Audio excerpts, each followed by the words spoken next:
Una vez más, médicos del Hospital San Juan de Dios suspenden atención en la emergencia debido a la falta de insumos médicos.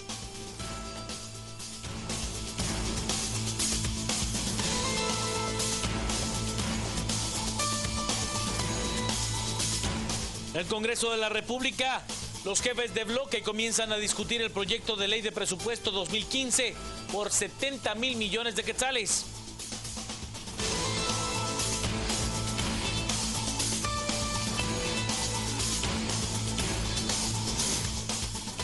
Juez envía a juicio a hombre que es acusado por el Ministerio Público de asesinar a su esposa para cobrar el seguro de vida.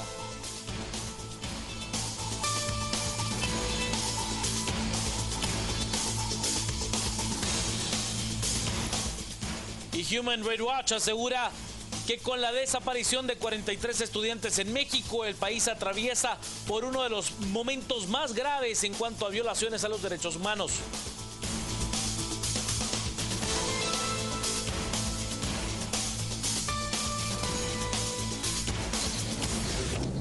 Azúcar de Guatemala presentó los titulares. He de contarle que ha sido sensible en todo el territorio nacional un fuerte sismo la noche de este jueves de 5,7 grados en la escala abierta de Richter.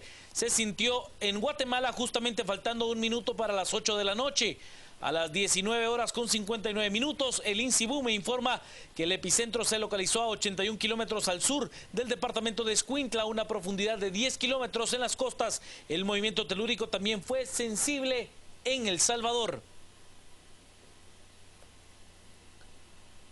¿Sabe usted? El presidente de la República, Otto Fernando Pérez Molina, y el ministro de Gobernación, Mauricio López Bonilla, salieron hoy a supervisar el plan de seguridad en el transporte público. El presidente Otto Pérez Molina supervisó en motocicleta junto al ministro de Gobernación, Mauricio López Bonilla, el plan de seguridad que se implementó en el transporte público para prevenir los asaltos y las extorsiones a pilotos. Uno de los primeros lugares donde realizó la revisión fue el anillo periférico. Allí se pudo observar cómo agentes de la PNC detuvieron un bus de la ruta 203 para revisar a los pasajeros. Otro de los puntos a donde llegó el presidente fue donde horas antes fue ultimado a balazos el piloto de un autobús de la ruta 40R en la 16 Avenida y 0 Calle de la zona 11. Pérez Molina llegó a la escena del crimen, donde habló con la esposa del piloto asesinado. El ministro de Gobernación señaló que durante los operativos se han desplegado a más de 1.300 agentes designados a este plan de seguridad.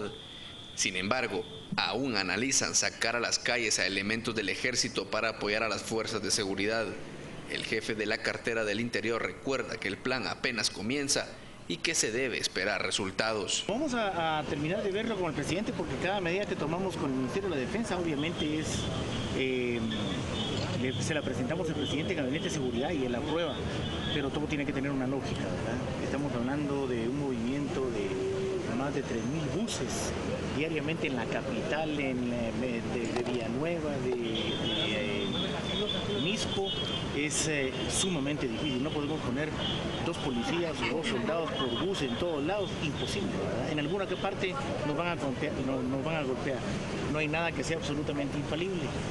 Lo que estamos haciendo es un despliegue grande y con eso estamos tratando de dar avances en lo que es puramente prevención. Este es un tema de prevención, pero por otro lado estamos con la investigación criminal, con los grupos, identificando a los grupos, identificando a las clicas, a los sicarios, a los que corresponde, el trabajo con el sistema penitenciario que estamos haciendo con el Ministerio Público, movimiento de reos que se comunican afuera con la estructura, es parte de todo un plan muy integral, pero sí, el desafío es muy grande, ¿verdad? Y justamente este es el momento cuando el presidente Otto Pérez Molina llega a la escena del crimen, donde un piloto de la ruta 40R fue asesinado. El mandatario personalmente llegó al lugar y dio el pésame a la esposa del piloto fallecido. Por un momento dialogaron y el presidente le manifestó su compromiso de terminar con esta violencia que enluta al pueblo de Guatemala. El atentado sucedió minutos antes de que el presidente supervisara el plan de seguridad para los buses urbanos. Bien, va. Sí, está bien que se ponga al pendiente del pueblo. La verdad que Lo primero que tendrían que hacer es empezar desde la cárcel. Sí, aunque haya más seguridad, siempre va a seguir lo mismo. Sí, había extorsión, pero no sé dentro de cuánto, no sé mucho, como 7 años, sí. La Procuraduría de los Derechos Humanos y el Consejo de Médicos del Hospital Nacional San Juan de Dios dieron a conocer que se cerrará la emergencia de ese centro asistencial por falta de insumos médicos básicos. El Hospital General San Juan de Dios vuelve a restringir la atención a los pacientes en la emergencia. Una vez más, la falta de insumos médicos es la razón por la medida de hecho. Los galenos anunciaron que solo atenderán a los pacientes heridos con arma de fuego y casos específicos de gravedad. La mayoría de guatemaltecos son los más afectados. Que hay mucha gente que está ahí que no los atienden, y vienen de lejos y vienen aquí, pero no los atienden bien, sí, pues eso es todo, sí. Complicada la situación en los hospitales, ¿verdad? Sí, complicado, sí. Pero esto es solo una parte de la crisis por la que atraviesa el Hospital General San Juan de Dios. En la lavandería también hay problemas, como lo muestran las imágenes, donde se evidencia que toneladas de ropa del hospital tienen tiempo de no lavarse.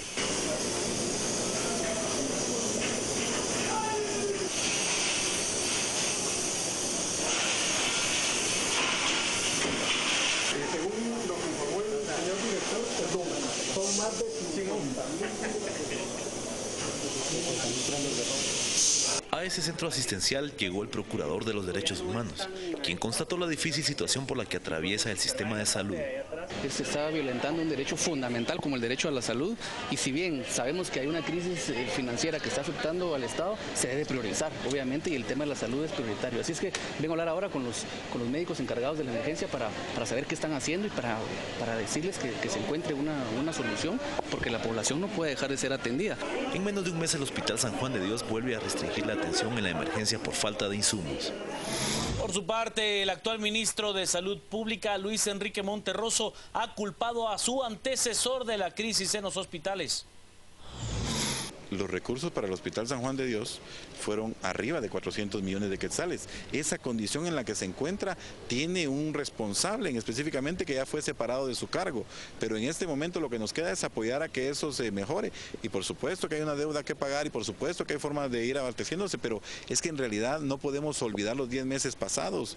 ¿Qué se tiene que decir ahí? Que la dirección del hospital tiene que asumir su responsabilidad, que los médicos de manera conjunta tienen que trabajar y que no en el 11º mes del año vengan a echar la culpa al nivel central de todo lo que sucedió en 10 meses previos. Por supuesto que vamos a apoyar a la resolución de la complicación, pero partiendo de la responsabilidad inicial que debe de ser consensuada al respecto de que ahorita es muy sencillo decirle al nivel central, dennos más recursos, traigan más insumos, cuando en los 10 meses previos no se tomó el control de la situación que se estaba atravesando. Un hombre es enviado a juicio, se le acusa de matar a su esposa para cobrar su seguro de vida. La jueza pluripersonal de femicidio, Miriam Méndez, envió a juicio a Vani Zambrano por la muerte de su esposa Mitzi Sánchez, quien apareció estrangulada en el baúl de su carro. Según el MP, Zambrano es el autor del hecho. El móvil es que el hombre quiso cobrar el seguro de vida.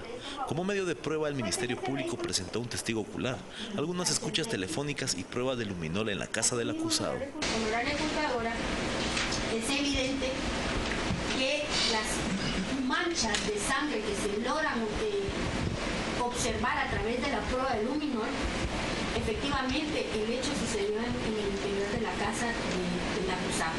Que efectivamente, honorable juzgadora, fueron pocas las manchas de sangre. Es obvio, honorable juzgadora, que en el lavamanos hay unas muestras de sangre allí que efectivamente ilustran que fue en ese lugar donde a ella le dan muerte y que efectivamente, honorable juzgadora, esas manchas que resaltó esa prueba luminol fueron pocas. Es obvio, honorable juzgadora, ella es estrangulada. Norma Cruz, de Fundación Sobrevivientes, creyente adhesivo en el proceso, se mostró satisfecha por la resolución emitida contra el acusado. Que vemos como este señor Vani vino preparando las condiciones para sacar seguros de vida, un seguro de vida de $325,000. Y luego vemos cómo, digamos, él simula un secuestro y tras golpear, violar y asesinar a Mitzi, él pues va a abandonar su cuerpo en el mismo vehículo de Mitzi. La forma en que Vani Zambrano levantó sospechas es que quiso cobrar el seguro de vida de $1 millón de la esposa. Pausa, al regresar más noticias, quédese con nosotros a las 8:45. Vamos con las noticias más importantes del día. He de contarle que en el Congreso de la República, la instancia de jefes de bloque, ya se está discutiendo el proyecto de presupuesto general de ingresos y egresos de la Nación para el año 2015. Los jefes de bloque del Congreso de la República ya empezaron a discutir el presupuesto de ingresos y egresos para la Nación de 2015. El Ejecutivo busca 70.000 millones de quetzales. Según el presidente del Congreso, Arístides Crespo Villegas, las bancadas individualmente analizarán si hay cambios o no en el proyecto. Crespo recuerda que si no se aprueba el presupuesto, habrá consecuencias. Para el año entrante, si no hay presupuesto, tendrá que hacerse alguna ampliación de todas formas, porque los maestros necesitan que se les cancele un aumento salarial. De tal forma que hay compromisos legales que realizar. Recuerden ustedes que la misma Corte Suprema de Justicia, la misma Universidad de San Carlos solicitó a la Corte de Constitucionalidad aumento de presupuesto, y si no hay presupuesto nuevo, si no hay presupuesto actualizado, no se puede cumplir con esas situaciones legales. Además, el parlamentario aseguró que se seguirán teniendo reuniones con los jefes de bloque para entablar una discusión más a profundidad para la aprobación, ya que el presupuesto tiene aproximadamente 3 semanas aún para ser aprobado. Sabe usted, el ciclo escolar 2014 ha terminado, pero ha puesto de manifiesto una de las grandes problemáticas de la educación en nuestro país, la repitencia. Concluyó el ciclo escolar y ya se tiene respuesta a la pregunta a la que muchos padres temen. ¿Ganó el año su hijo? En 2013, según el Ministerio de Educación, 1 de cada 5 alumnos en Guatemala reprobó. Los números son claros. El grado con mayor dificultad es primero primaria. Y es que 1 de cada 10 niños repite un grado entre primero y quinto primaria. En primero primaria tenemos una tasa de repitencia del 21%. Y esto disminuye. Se ve un incremento de la repitencia en primero primaria. Está concentrado en primero primaria. Antes de intentar entender por qué perdió el año su hijo, lo usual es que los padres busquen a quién culpar. Esa es la gran interrogante. ¿Fue descuido? ¿Tuvo un mal profesor? ¿No le prestaron suficiente atención en casa? Y la más difícil, ¿se pudo evitar? Mónica Flores, directora de la Dirección General de Currículo, explica que en la educación hay 3 actores: el estudiante, el maestro y la familia. Tienen ellos la responsabilidad de la educación. Están en el aula, trabajando con el estudiante, desarrollando todo su potencial, dándole nuevas estrategias, desarrollando nuevas destrezas para que el niño pueda disfrutar, pero a la vez que esté motivado para estudiar, pero a la vez que pueda también académicamente brillar. Reprobar el año es una de las principales causas de deserción escolar. El alumno se siente tan desmotivado que opta por no continuar con sus estudios. Un dato positivo es que en los niveles de secundaria y diversificado disminuyen los casos de repitencia escolar en relación a los porcentajes de nivel primario.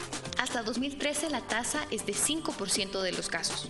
Andrés Gálvez, del Centro de Investigaciones Educativas CIE de la Universidad del Valle de Guatemala, comenta.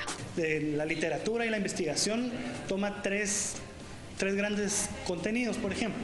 Factores asociados al sujeto, que son variables sobre las cuales el sistema educativo o la escuela no tiene mucho control, como la pobreza, que son variables como que si el alumno tiene que trabajar o no, si fue a la preprimaria, su nutrición desde que es niño, ¿verdad? Prácticamente desde su nacimiento, tu apoyo tienen en casa, los estudios de los papás, y todo el tema de capital cultural, que es el acceso a información que tiene el estudiante, que se ha demostrado que afecta el rendimiento del niño. Ambos profesionales coinciden en el daño emocional que la repitencia causa tanto a estudiantes como a padres de familia, pero los padres pueden ser también la principal fuente de apoyo para sus hijos.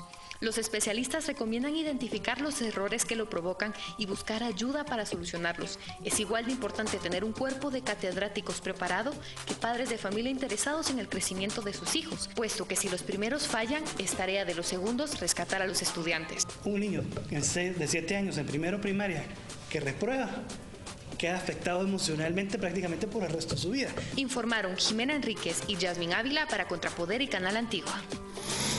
Momento de presentarle el clima, Gaby Porras. noches y bienvenidos a este segmento de entrevistas de a las 8:45. Hoy es día jueves, soy Quique Godoy y como siempre con Claudia Méndez Arriaza. ¿Cómo está, doña Claudia? Bien, Quique. Ahora sí cada día es más frío. Ya es más frío y la verdad es que el temblor hoy nos anunció bueno, también el aquí, cambio de época. Y aquí este edificio que se mueve bastante. ¿Dónde estaba usted? Yo estaba aquí cerquita, en otra oficina, pero igual se maquilla todo este sector de la zona 10. Yo estaba en el 14 nivel, así que sí, se puede decir que lo se siente, sí, si usted lo sintió, por ahí nos deja saber por dónde andaba. Hoy, pues hay un poquito de temblores aquí en Guatemala. Últimamente hemos tenido temblores en la Corte Suprema de Justicia, en la Sala de Magistrados, en el Congreso de la República, y hoy leve tal vez, pero un pequeño temblor en el Tribunal Supremo Electoral, donde los magistrados acuerdan, hasta este momento por lo menos, crear un bono por gastos de representación entre 13.000 y 15.000 quetzales. Y para hablar del tema nos acompaña hoy Mario Guerrero Roldán, quien es expresidente y exmagistrado del Tribunal Supremo Electoral. Mario, buenas noches, bienvenido. Buenas noches, Quique, buenas noches, Claudia, buenas noches, amable auditorio, teleauditorio. Aquí estoy a su disposición. Gracias por acompañarnos. Exponer acerca del problema que usted acaba de plantear. ¿Es un problema? Sería la primera pregunta. ¿Es un problema? Un problema es algo que tiene algo de enigma, de misterio, de qué es lo que hay. Y los problemas empezaron desde que el hombre es hombre y se trasladaron a las matemáticas. Y se trasladaron a los sueldos. Mi pregunta concreta es en realidad un problema que los magistrados del Tribunal Supremo Electoral crearan este bono para aumentar sus salarios? Yo no creo que sea bono. Ellos le han llamado gasto de representación y por lo que se ve y se ha conocido es un incremento permanente. Entonces, el bono tiene la característica de ser solo una vez. En cambio esto es permanente y le han llamado gasto de representación, que en otras palabras es un incremento al salario, porque los gastos de representación no se comprueban, así que se gastan a discreción.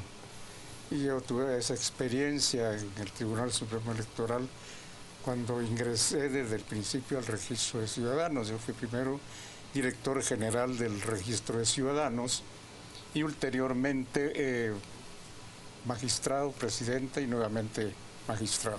¿Ustedes suprimieron esos gastos de representación en ese momento? Cuando yo ingresé a la entidad electoral, a la organización electoral, estaban ya los gastos de representación como a todos los funcionarios públicos.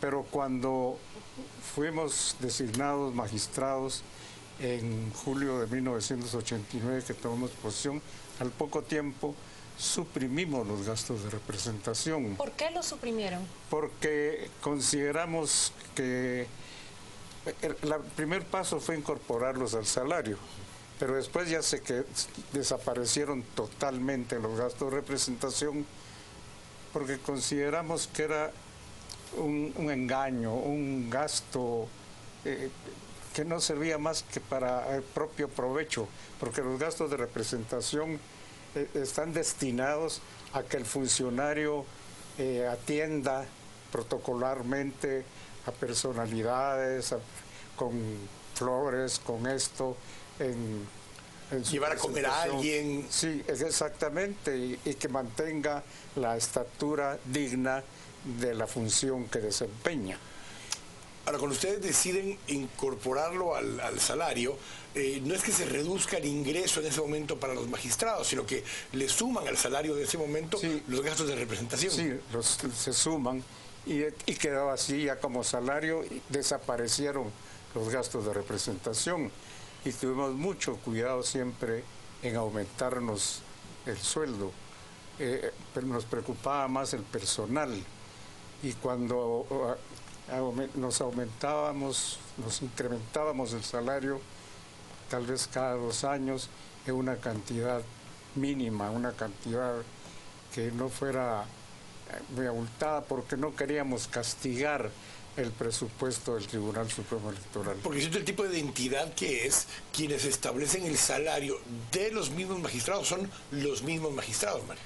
El Tribunal Supremo Electoral maneja su propio presupuesto y es autónomo también en ese sentido. Dispone como quiera del presupuesto, siempre dentro de los márgenes legales, desde luego, porque siempre está la supervisión de la Contraloría y el escrúpulo que debe tener cada persona de manejar a discreción los fondos. Así que nosotros teníamos la libertad de incrementarnos el salario a la cantidad que quisiéramos, pero siempre fuimos muy discretos, muy austeros en ese sentido y no nos arrepentimos, créalo. Es decir, se aumentaron durante el periodo que usted fungió como presidente. Aumentábamos tal vez cada 2 años 1,000 quetzales, 1,000 quetzales, pero siempre le aumentábamos al personal preferentemente. Inclusive los vehículos. En 1984 el auditor compró unos vehículos. No sé cómo, porque él apareció con uno también. Después le dijimos adiós, ¿verdad? Pero eso fue en el 84 y cambiamos de carros hasta el 2002. Y carros medianos, no ostentosos ni todoterrenos, sino que... Yo quisiera preguntar acá y plantear algunas de las justificaciones que los medios de comunicación vertieron los actuales magistrados del Tribunal Supremo Electoral. Uno de estos argumentos es que la estatura o la jerarquía del magistrado del Tribunal Supremo Electoral es idéntica al de Corte Suprema de Justicia y citan la ley en la cual se equipara los beneficios y las prerrogativas de un magistrado de Corte Suprema al Tribunal Supremo Electoral. En ello justifican que ese salario de ellos sea llevado a la estatura en la cual se encuentra la Corte Suprema de Justicia. ¿Cómo suena este argumento para usted? Eso tiene 2 aspectos.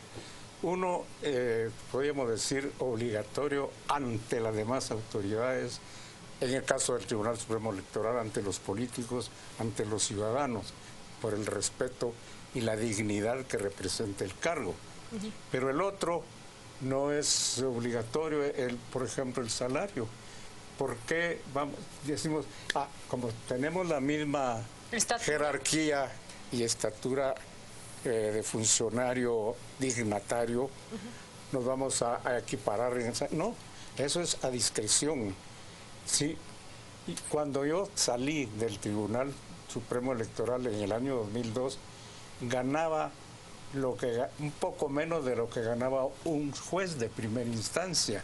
Es decir, no el equivalente a un magistrado. No menos de la mitad de lo que ganaba un magistrado de la Corte Suprema de Justicia. Ahora, ¿qué pasa cuando se cree que un funcionario de esa estatura, de la dignidad que requiere ese puesto, merece ganar un salario así? ¿Qué pasa con ese argumento de que... Debemos de pensar también en la economía nacional. Debemos de presentar en el ciudadano que es el contribuyente, el que está aportando parte de sus fondos para sostener a los funcionarios del Estado. Y en este caso, Guatemala es un país pobre, es un país retrosubdesarrollado. Hay muchas carencias y cada vez son mayores, y sobre todo en estos momentos en que hace algún tiempo se ha señalado y se ha vivido una crisis financiera. Están los hospitales cerrando, los sueldos se duda si se los van a pagar a muchos empleados. Entonces, en medio de esa bonanza irónica, vienen los señores y dicen, no, nosotros ignoramos eso y nos recetamos. Concluyó de su respuesta que no es el momento adecuado, aunque el salario sea bueno que digan para ellos. De que fue a principios del mes de octubre. Si esta crisis no viene a principios del mes de octubre, viene mucho antes.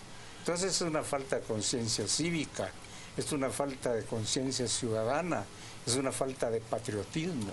Ahora, Mario, porque no solo es que se lo aumenten, sino que en vez de hacerlo, digamos, más claro y de frente, aumentando el salario propiamente, y pues con eso obviamente aumentarían también las prestaciones y que va con ello, deciden hacerlo de una forma, digamos, un poco diferente, como se hacía antes, y poner gastos de representación.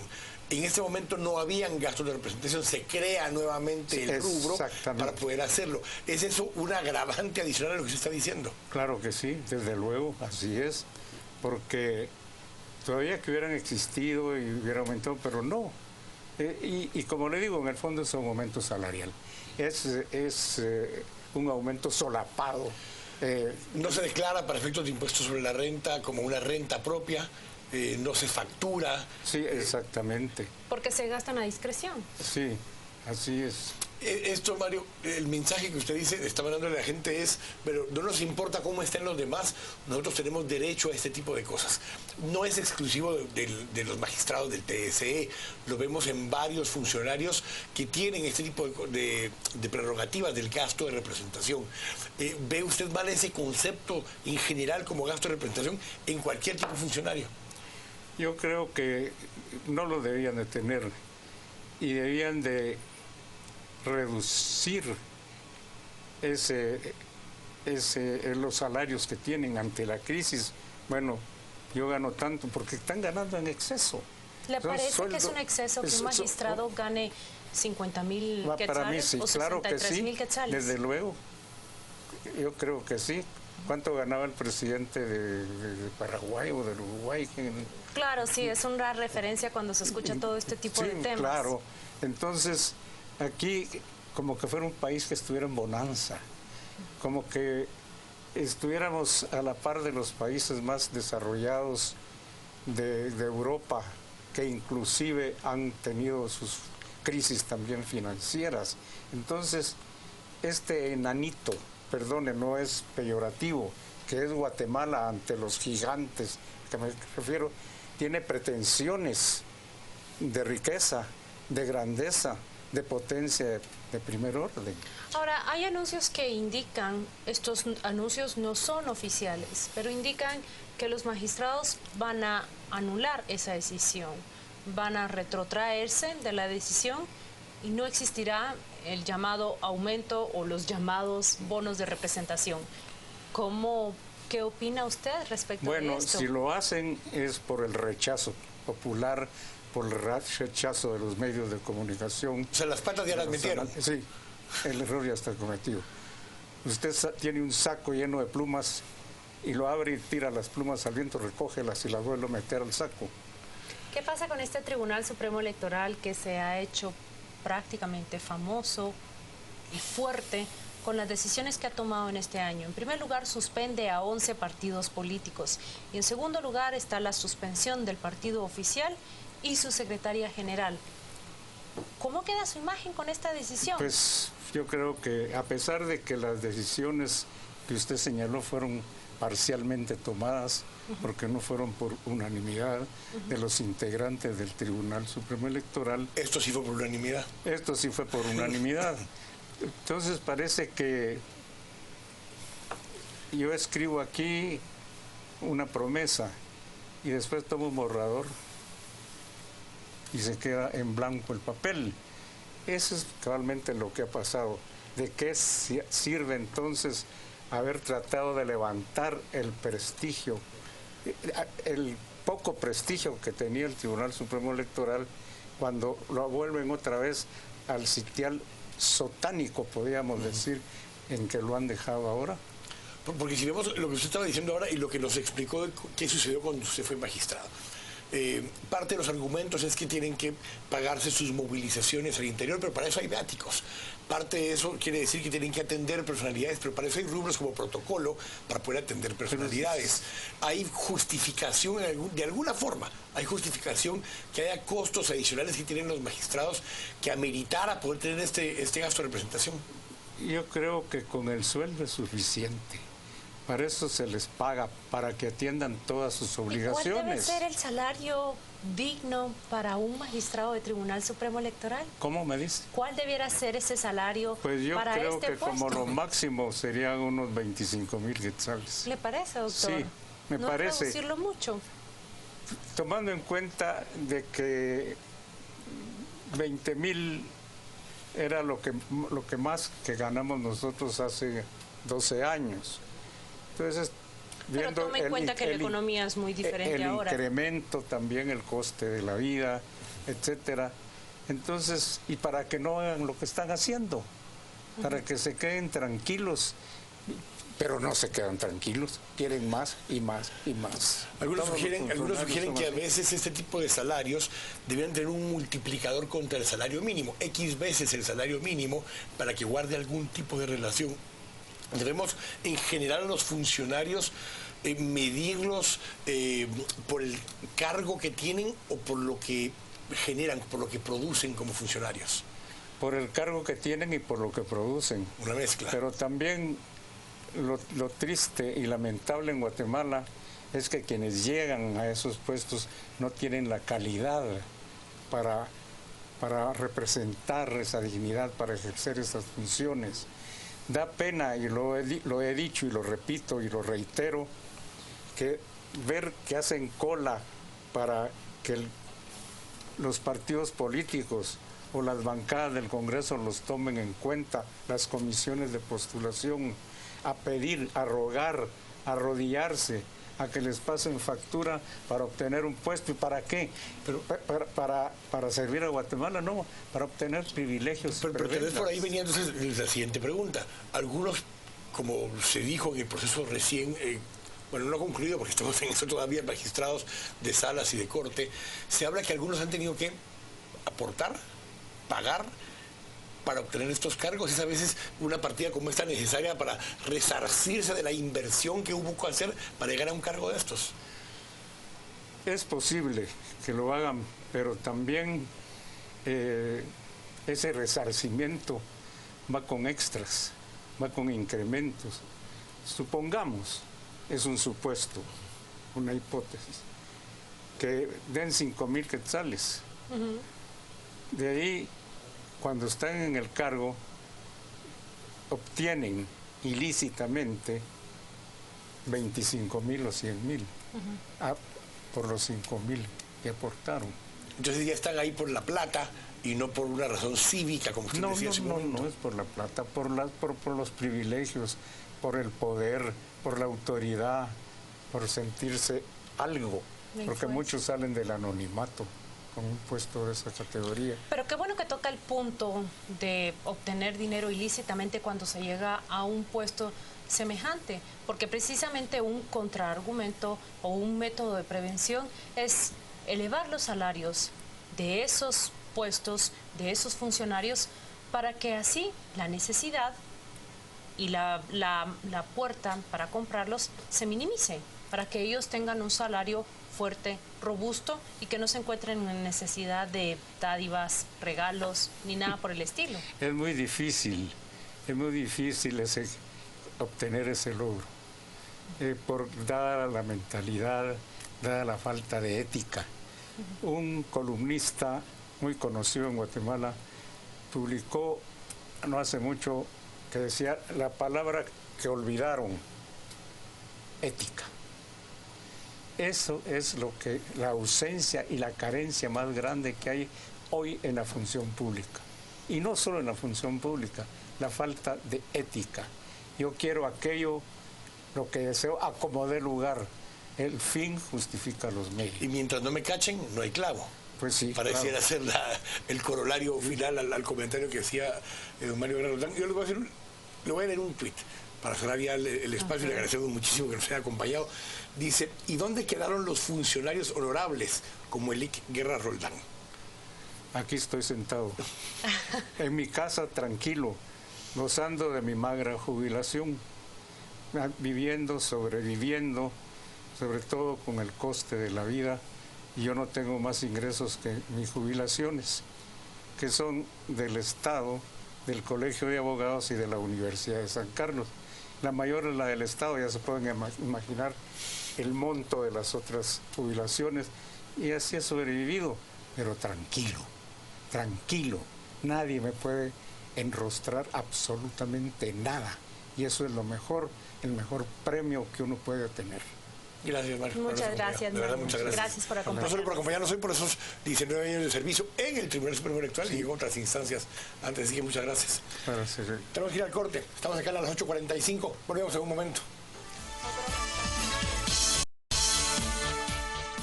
José Alejandro Arévalo es el nuevo superintendente de bancos. El presidente Otto Pérez Molina anunció ayer cuál era su decisión y lo que dijo, voy a parafrasearlo: he tomado la mejor decisión. Le da un voto de confianza y antes de nombrarlo dice palabras muy elogiosas para José Alejandro Arévalo. Hay que recordar que él ya fue superintendente de bancos en los 90s y quizás la primera pregunta que le quiero plantear es ¿cuánto cambia de una década hacia la otra? Son prácticamente 20 años después que vuelve a la superintendencia de bancos.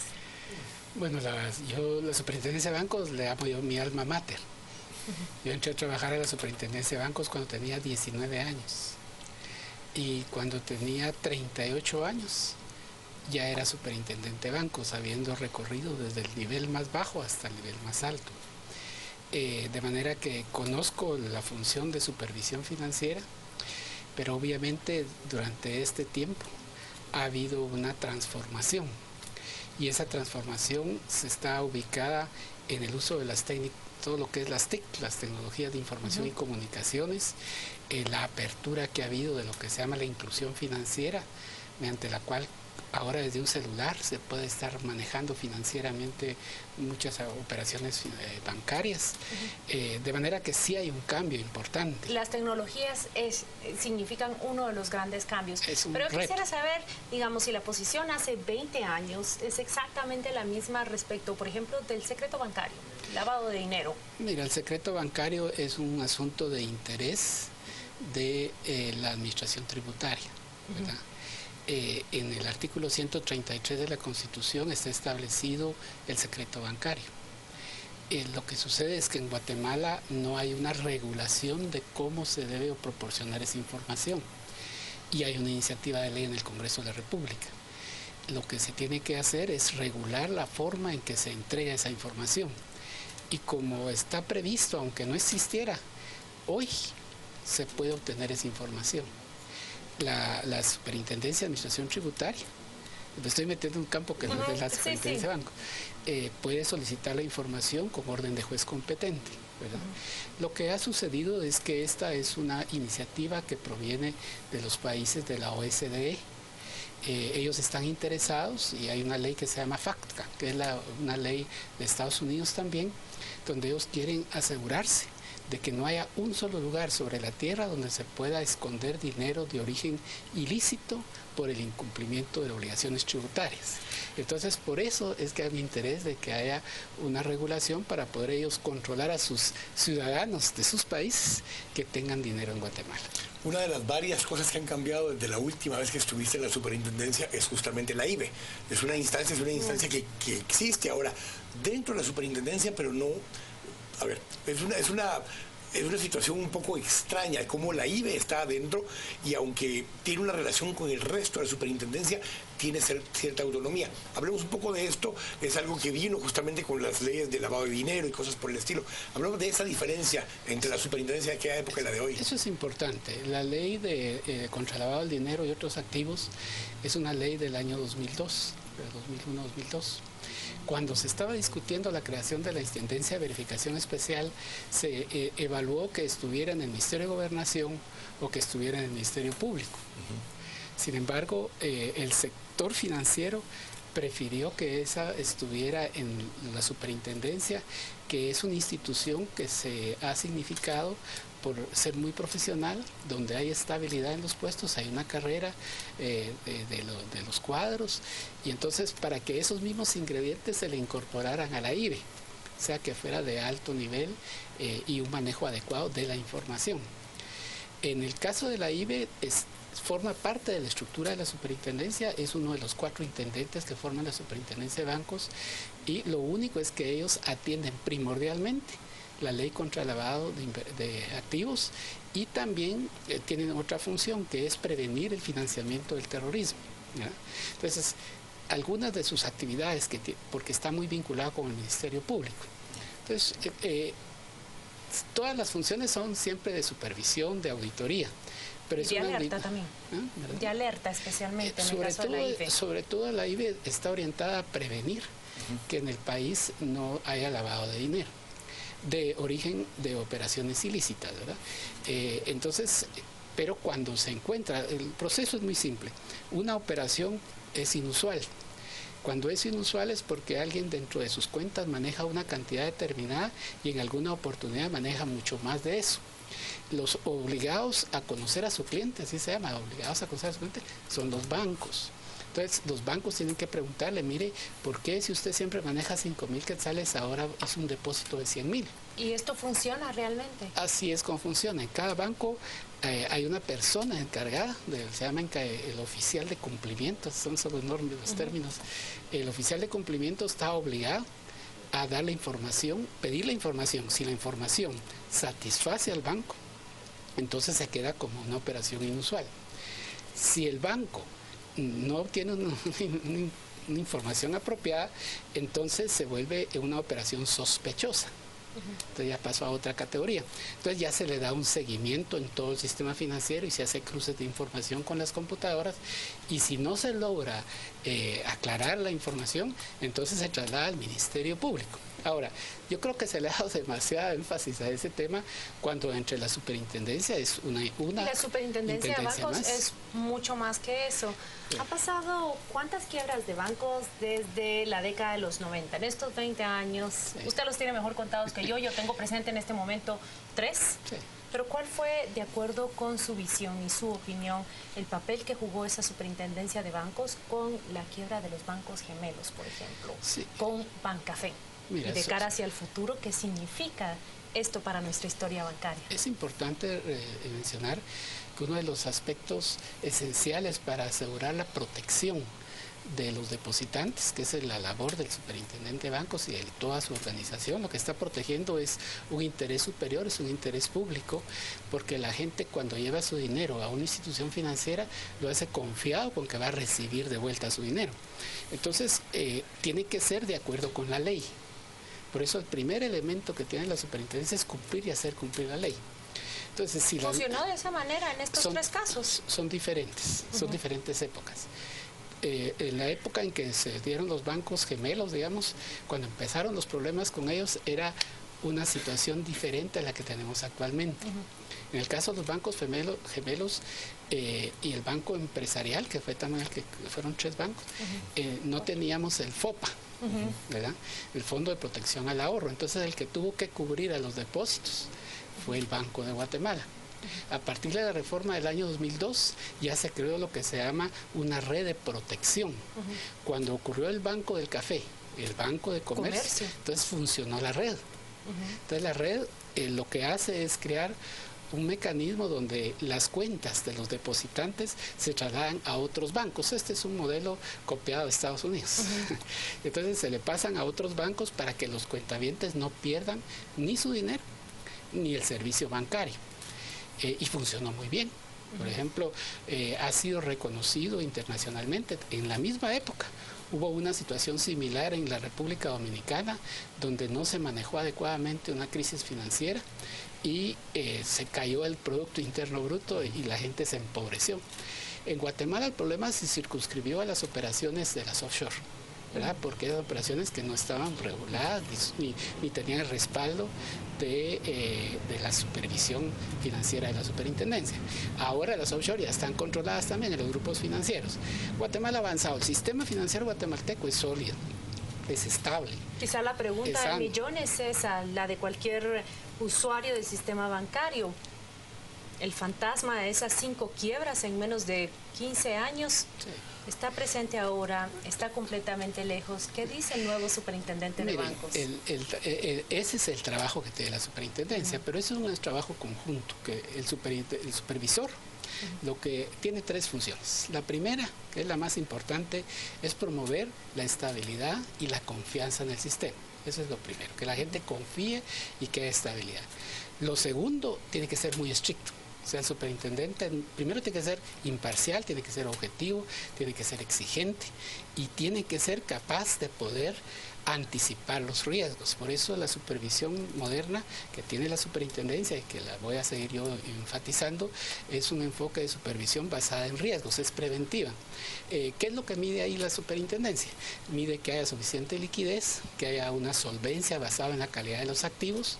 Es importante saber que hay una suficiencia patrimonial, que tengan rentabilidad, que tengan una administración de gente correcta, que sean honorables, que haya una buena gestión de riesgos. Eso implica un segundo elemento, la superintendencia, las instituciones y el interés público.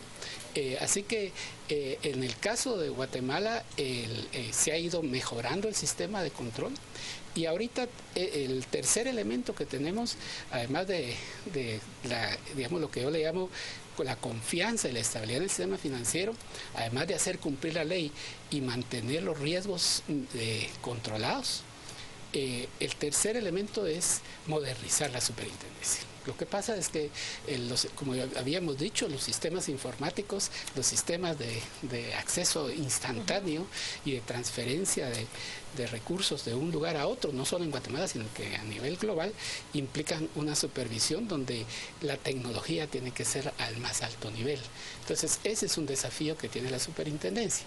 Tiene otros desafíos que los menciono rápidamente. Uno es Basilea III, que es una normativa nueva que se implementó después de la crisis 2008-2009, a nivel mundial, ¿verdad? Es una decisión global que todos los países del mundo están avanzando para que en el año 2018, pero Guatemala está un poco atrasada, entonces eso es urgente. A las quiebras.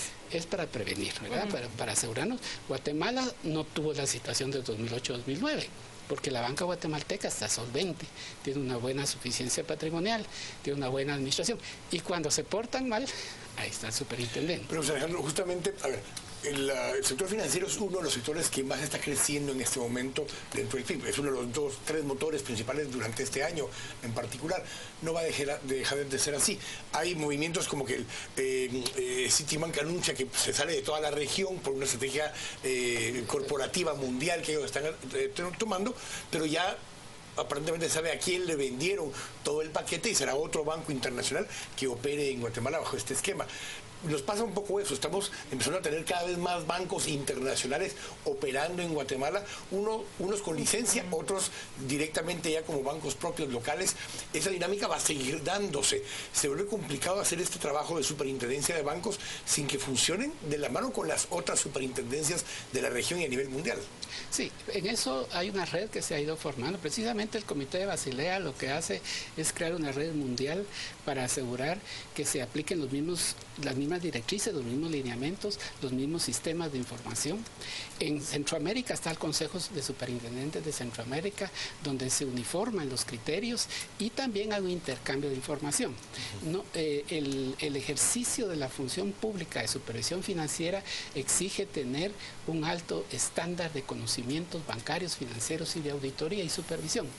Entonces, sí es cierto, se vuelve más complejo hacer la labor de supervisión, pero digamos la superintendencia de bancos es tal vez el modelo en Centroamérica, es a la que le siguen los demás superintendencias de Centroamérica, y hay un personal francamente muy calificado y de carrera. Lo nuevo que va a tener la superintendencia, además de avanzar en el Comité de Basilea aplicando estos nuevos criterios en materia de capital, de liquidez, existen dos desafíos. Uno es la ley de microfinanzas. La ley de microfinanzas establece que las actividades de microfinanzas van a ser supervisadas por la superintendencia. Eso no lo hace actualmente la superintendencia. Hablando mucho de cooperativas de ahorro y crédito y similares. Ahí van incluidas. Y lo otro es que tampoco lo tiene hoy día bajo el ámbito de la esfera de control de la superintendencia, y la ley lo prevé, la nueva ley que ya fue dictaminada favorablemente por la Junta Monetaria, está a punto de llegar al Congreso, es la nueva ley del mercado de valores. Y esas dos leyes van a hacer un desarrollo en el campo financiero micro y en el campo del capital, del mercado de capital. Ahora, en el área micro sí están sujetos a la supervisión de la IRE, por ejemplo, pero hablemos de eso. Hay ya un mecanismo para poder nombrar, o nombres en mente para poder nombrar a alguien como en la Intendencia de Verificación Especial. Han sido de carrera, han sido gente que va creciendo desde hace muchos años, así ha sido los nombramientos. ¿Hubo preguntas de ese tipo? ¿Hubo conversación con el presidente antes de que él dijera públicamente que te nombraba acerca de quiénes podrían ir a ese tipo de cargos? No, yo quiero expresar con mucha franqueza que yo mismo estoy sorprendido. Yo cuando el presidente me informó que su decisión era de los 3 candidatos, que los otros 2 personas muy competentes, de experiencia y preparados, cualquiera de los 3 pudo haber sido, me sentí gratamente sorprendido. Yo le di gracias a Dios y luego a la confianza que ellos pueden tener en su servidor. Yo soy una persona que no llevo equipo propio. Yo lo que ha hecho, eso lo pueden corroborar. Vuelve a su alma mater más bien. Sí, pero digamos que no tengo, a veces se forman como coaliciones o círculos o roscas le llaman, o llevan sus gentes, ¿verdad? Yo no, yo en todos lugares donde he ido confío, sobre todo gente como Banco Guatemala, Superintendencia de Bancos, el mismo Ministerio de Finanzas, el Banco Centroamericano de Integración Económica. Yo confío en la gente que encuentra. Así empieza mi labor. Entonces ellos van a estar bajo observación. Ahora, lo que sí saben la gente que ha trabajado conmigo es que yo soy muy estricto, soy exigente y es lo que demanda la población. Entonces, si no se acomodan a mi trabajo, me voy a ver en la obligación de empezar a buscar, pero no es esa mi intención. Mi intención es confiar. Mire, el público quizás pensará que estos temas financieros están pocas o raras veces al alcance de sus manos, hablar de una IBE, hablar de quiebras de bancos, hablar de leyes de control, pero hay otro tema que regula la Superintendencia de Bancos y ese está al alcance de todas las billeteras, tarjetas de crédito. Y además existe una propuesta, digamos, que ha sido hasta cierto punto controversial en Congreso de la República. ¿Cuánto es el interés que deben de tener? ¿Debe estar regulado o no? ¿Cuánta información conoce usted sobre la tarjeta de crédito que usa día tras día? ¿Qué nos dice sobre este tema? Eso es muy importante. Uno de los elementos que tiene subyacente toda la regulación bancaria es que protege al usuario del sistema financiero. En materia de tarjetas de crédito hay una asimetría en la defensa de los intereses entre las entidades emisoras de las tarjetas, que son bancarias, y los usuarios. Entonces hay ciertos principios que están incluidos en la iniciativa de ley que está en el Congreso, que ojalá sea aprobada en su momento, que básicamente tienen que ver con que no haya contratos de adhesión, que la gente tenga la información completa y que no se cobren intereses sobre intereses, digamos. Sin embargo, no está previsto, porque es un contrasentido económico el que una autoridad desde un escritorio fije los precios del dinero. Claro. Entonces, cuando alguien dice, no, es que debería no cobrar más de esto, esa es una cuestión de mercado. Pero sí hay un desbalance que debe proteger y también hay otras cosas que esa ley prevé, que está en el Congreso de la República, que tiene que ver con la clonación de tarjetas, con el uso indebido, para proteger al usuario. Entonces, eso es importante que el Congreso lo apruebe. Cuando entramos a ese tipo de temas que decía Claudia, hay muchas más. De hecho, en el tema de tarjetas nos preguntan también acerca de casos como las empresas que venden información o hacen investigaciones acerca de las personas, como Infornet y otros similares. ¿Hay alguna regulación o prohibiciones acerca de ese tipo? En la iniciativa de ley se incluyen esos delitos, porque lo que pasa es que todos sabemos que hay una serie de comportamientos ilegítimos, digamos, que pueden darse, pero en el Código Penal, si no está tipificado el delito de antemano, entonces, aunque se incurra en esas actividades, no se puede sancionar a las personas. Entonces, por eso es urgente que se hagan esas leyes. No solo está esa, está la ley de factoring, está la ley de leasing, hay varias leyes que deben modernizar, hay una ley de, digamos, que modificaciones del Código de Comercio. Si uno ve en el Congreso y en proceso hay más o menos una docena de leyes de la agenda económica que el país tiene rezagadas. Y que han caminado a marcha forzada en el Congreso de la República. En realidad no han marchado. Claro. En realidad han estado engavetadas y olvidadas. Entonces, eso es un tema que yo espero exhortar a mis ex colegas diputados, que por el bien del país y para que el país no se rezague más, va a extrañar el Congreso. Pero ahorita que dijo eso, una frase, ¿ya la anunciaste formalmente al Congreso de la República? Sí, yo ya con el anuncio del presidente de la República, el día de ayer yo renuncié. Se suponía que si hubiera habido pleno el día de hoy, hubieran conocido mi renuncia, porque es necesario que me la acepte el pleno del Congreso. y después de que eso ocurra, entonces podría tomar posesión. Después de que eso ocurra, ocurren dos cosas. Tomas posesión como superintendente y toma posesión del cargo de diputado. Don Pablo Duarte, si mal no recuerdo, es el que quien sustituye a José Alejandro Arévalo. La segunda, ¿verdad? Se regresa Pablo Duarte al Congreso de la República. Quique, si le enviaron mensajes a nuestro anterior invitado, también le envían mensajes a usted, en donde dicen que, bueno, es un profesional de altos quilates al que hemos presentado también hoy. El comentario, de hecho, incluso uno de ellos dice, no presentaron a un profesional de altos quilates, presentaron a dos profesionales de altos quilates, así que José Alejandro, éxitos, es un trabajo fuerte, un trabajo duro, pero pues... Pero ya ve usted la confianza que tiene la gente en usted. Un técnico ahora también con bagaje político, que ha estado en el Congreso de la República algún tiempo, así que gracias, José Alejandro. Muchísimas gracias a ustedes, gracias.